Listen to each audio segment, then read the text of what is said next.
அடர்ந்த காட்டுப்பகுதியில் வாழ்ந்து கொண்டு இருக்கக்கூடிய மலைவாழ் மக்கள் எந்த ஜாதகமும் பார்ப்பதில்லை,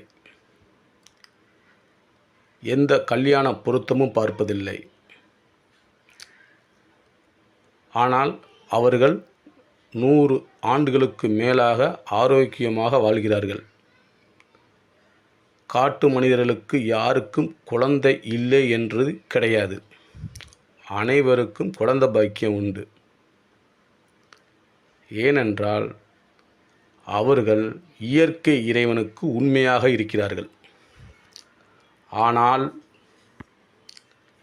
அவர்களுக்கும் மறுபிறவி உண்டு. ஏனென்றால் மற்ற விலங்குகளை கொலை செய்து சாப்பிடக்கூடியவர்களுக்கு கருணை என்பது இருக்காது. அந்த கருணை என்பது இல்லாதனால் பிறவி கடனை முடிக்க முடியாது.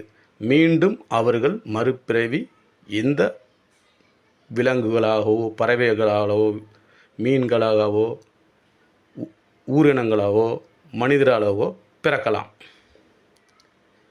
பிறவி கடனை முடிக்க வேண்டுமென்றால் அன்பு, இரக்கம், கருணை இருந்தால் மட்டுமே பிறவி கடனை முடிக்க முடியும். நாம் எங்கிருந்து வந்தோமோ அங்கேயே செல்வதே மரணமில்லாத பெருவாழ்வு. அருட்பெருஞ்சோதியே, அருட்பெருஞ்சோதியே, தனிப்பெரும் கருணையே, அருட்பெருஞ்சோதியே, எல்லா உயிர்களும் இன்புற்று வாழ்க.